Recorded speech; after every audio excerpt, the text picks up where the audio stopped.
ದೆಹಲಿಯಲ್ಲಿ Spice jet airlines ಸಿಬ್ಬಂದಿ ಎಡವಟ್ಟು ಮಾಡಿದ್ದಾರೆ. 10 ಗಂಟೆ ಪ್ರಯಾಣಿಕರನ್ನ ವಿಮಾನದಲ್ಲೇ ಕೂಡಿಟ್ಟು ಕಾಟ ಕೊಡಲಾಗಿದೆ. SG8151 ಈ ಒಂದು ಸ್ಪೈಸ್ ಜೆಟ್ ಏರ್ಲೈನ್ಸ್ ವಿಮಾನ ದೆಹಲಿಯಿಂದ ಬೆಂಗಳೂರಿಗೆ ಬರಬೇಕಾಗಿತ್ತು. ನಿನ್ನೆ ರಾತ್ರಿ 7:40ಕ್ಕೆ ಹೊರಡಬೇಕಾಗಿತ್ತು. ಇದು ಇವತ್ತು ಬೆಳಗ್ಗೆ 7 ಗಂಟೆ ಬಿಟ್ಟಿದೆ. ದೆಹಲಿಯಿಂದ ಟೇಕ್ ಆಫ್ ಆಗಬೇಕಾಗಿತ್ತು. ಆದರೆ ಅಲ್ಲಿನ ಸಿಬ್ಬಂದಿಯ ಜೊತೆಗೆ ಪ್ರಶ್ನೆ ಮಾಡ್ತಾರೆ, ನಮ್ಮ ಹಣ ವಾಪಸ್ ಕೊಡಿ, ಇಷ್ಟು ಟೈಮ್ ಯಾಕೆ ಕಾಯಿಸ್ತಾ ಇದ್ದೀರಿ ಅಂತ ವಾಗ್ವಾದ ನಡೆಯುತ್ತೆ.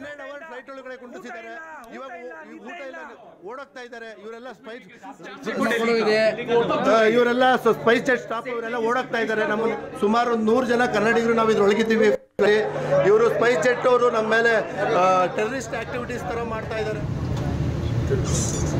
ನೀವು ನಿನ್ನೆಯಿಂದನೂ ಇದೇ ಫ್ಲೈಟ್ ಅಲ್ಲಿ ಇದ್ದೀರಾ? 12 ಗಂಟೆ ಫ್ಲೈಟ್ ಅಲ್ಲಿ ಅಲ್ಲ, ನೀವು ಕರ್ಸಿ ನೋಡಿ ಎಲ್ಲ ಜನಗಳು ನೋಡಿ ಈ ತರ ಗೊತ್ತಿದ್ದಾರೆ. ನೋಡಿ ಹೆಂಗ್ ಮಲಗಿದ್ದಾರೆ, ಫ್ಲೈಟ್ ಒಳಗಡೆ ಮಲಗಿರೋ ಕತೆ. ಸತತ 12 ಗಂಟೆಗಳ ಬಳಿಕ ಟೇಕ್ ಆಫ್ ಆದಂತ ವಿಮಾನ ಬೆಂಗಳೂರಿನತ್ತ ಹೊರಟಂತ ಸ್ಪೈಸ್ ಜೆಟ್ ವಿಮಾನ ನಿನ್ನೆ ಸಂಜೆ 7:40ಕ್ಕೆ ಹೊರಡಬೇಕಾಗಿದ್ದಂಥ ವಿಮಾನ ಇವತ್ತು ಬೆಳಗ್ಗೆ 7 ಗಂಟೆ ಅಷ್ಟೊತ್ತಿಗೆ ಅಲ್ಲಿಂದ ಹೊರಟಿದೆ.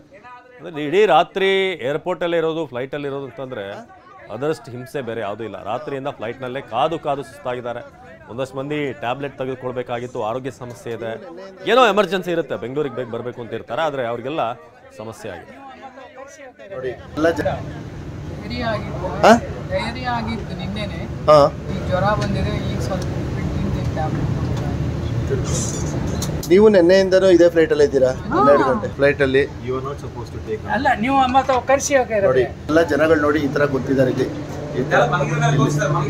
ನೋಡಿ ಹೆಂಗ್ ಮಲಗಿದ್ದಾರೆ, ಫ್ಲೈಟ್ ಒಳಗಡೆ ಮಲಗಿರೋ ಕತೆ. ನೋಡಿ ಫ್ಲೈಟ್ ಒಳಗಡೆ ನಮ್ಮ ದೇಶದಲ್ಲಿ ಸ್ಪೈಸ್ ಜೆಟ್ ಫ್ಲೈಟ್ ಒಳಗಡೆ ನೋಡಿ ಹೆಂಗ್ ಮಲಗಿದ್ದಾರೆ. ನೋಡಿ ಫ್ಲೈಟ್ ಲೈಫಲ್ಲಿ ಸ್ಪೈಸ್ ಜೆಟ್ ಅಲ್ಲಿ ಯಾರು ಏನಾದ್ರೆ